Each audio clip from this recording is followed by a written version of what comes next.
Muito bem, vamos em frente. O ministro do Supremo Tribunal Federal, Alexandre de Moraes, determinou a abertura de um novo inquérito para apurar as condutas de Ibanez Rocha, governador afastado do Distrito Federal, e Anderson Torres, ex-secretário de Segurança Pública, durante os atos criminosos de domingo em Brasília. Na esteira dessa decisão, a gente relembra outras decisões tomadas por Moraes ao longo da semana. O ministro, que teve um papel de protagonismo durante o período eleitoral à frente do TSE, ganhou ainda mais destaque no noticiário depois dos ataques criminosos aos prédios dos três poderes. Nas primeiras horas de segunda-feira, Moraes decidiu afastar o governador Ibanez Rocha do Distrito Federal. No dia seguinte, o ministro determinou as prisões do ex-ministro de Justiça, Augusto Vieira. Já na quarta-feira, Moraes proibiu o bloqueio de vias públicas em todo o país, sob pena de R$20 mil de multa pelo risco de novas manifestações golpistas. Ontem, o STF formou maioria para manter essa decisão. Vamos ao debate. Continua tudo mais ou menos aqui na mesma linha, porque os desdobramentos estão vindo a todo vapor, uma série de decisões a respeito. Determinou prisão, determinou afastamento, é de modo monocrático. Aí já tem gente que acha que é uma situação excepcional e aí medidas excepcionais são previstas. Opinião que está longe de ser, e é opinião mesmo, mas que está longe de ser consensual com relação a esse ponto. Primeiro, para mim, é necessário atitudes como a grande maioria das atitudes que o Moraes tomou. A justiça será cumprida e que as instituições estão funcionando. Talvez nós não tivéssemos tido eleição se não fosse a conduta do presidente do TSE, Alexandre Moraes. Ele foi fundamental. Até aí, estamos dentro. Qual é o que eu falei que é a minha postura? Eu acho muito ruim para a democracia um único ministro afastar antes da investigação. Questionaria até o quanto seria legítimo o plenário do Supremo afastar um governador na madrugada do que aconteceu. Nós estamos falando de... Mesmo que por um prazo. Mesmo que por um prazo, 90 mesmo dias. que por um prazo.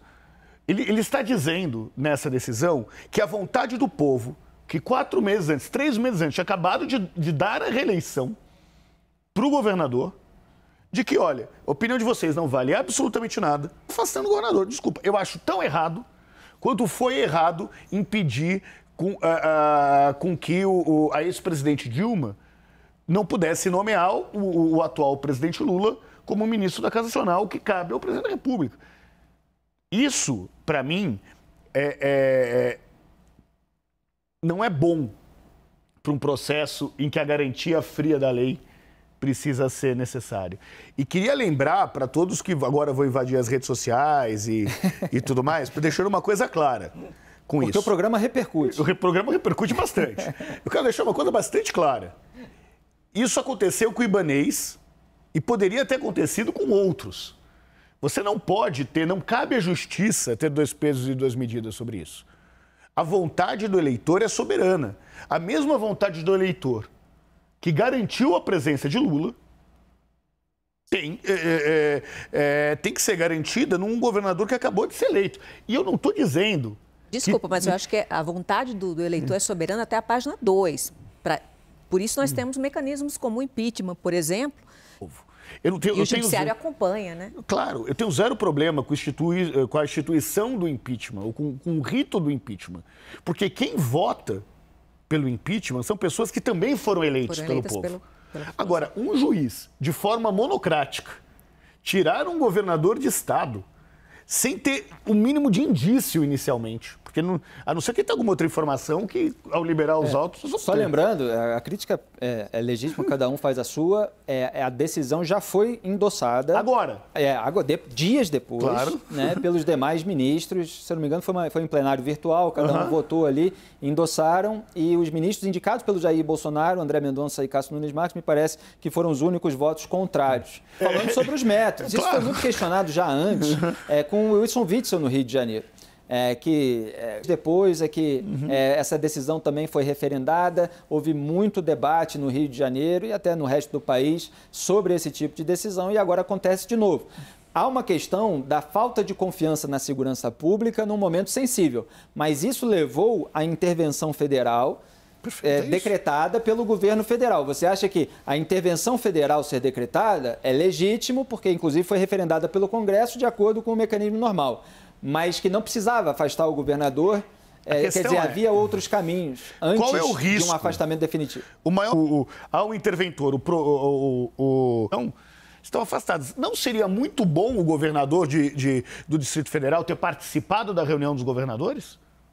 Mas para o desenrolar das investigações, eu não sei baseado em que critérios o ministro Alexandre decidiu afastá-lo. Mas, pelo bem das investigações, muitas vezes o judiciário é obrigado a tomar decisões que a nós parecem estranhas.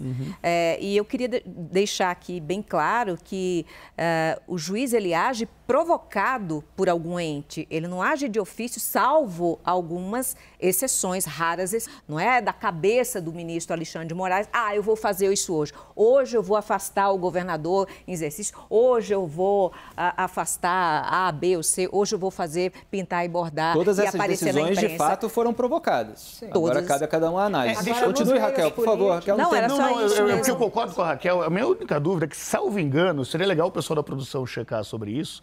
Essa decisão tomada pela madrugada do afastamento do governador foi de ofício. Acho que só vale para checar, não tenho certeza do que eu estou falando. Eu acho que foi também, mas nos meios houve políticos... uma iniciativa da Advocacia Geral da União pedindo várias questões, mas a gente checa especificamente o caso do Ibanez. Diga-se. Não, eu ia falar que nos meios políticos e jornalísticos a gente já tem ouvido um pouco de um lava-jato feelings, né? Quer dizer, você afasta para pressionar para um entregar o outro, né? Então, eu acho que também, não estou dizendo que essa é a motivação, né? Não posso acusar disso, mas que está tendo um lava-jato. O Anderson Torres, aí o Anderson Torres vai voltar, vai dizer que não sei o quê. Então, né, não é exatamente uma delação premiada, mas você começa a pressionar todo mundo que estava ali para colaborar, digamos, numa investigação. De novo, não quero acusar aqui, mas eu concordo muito com o Renato.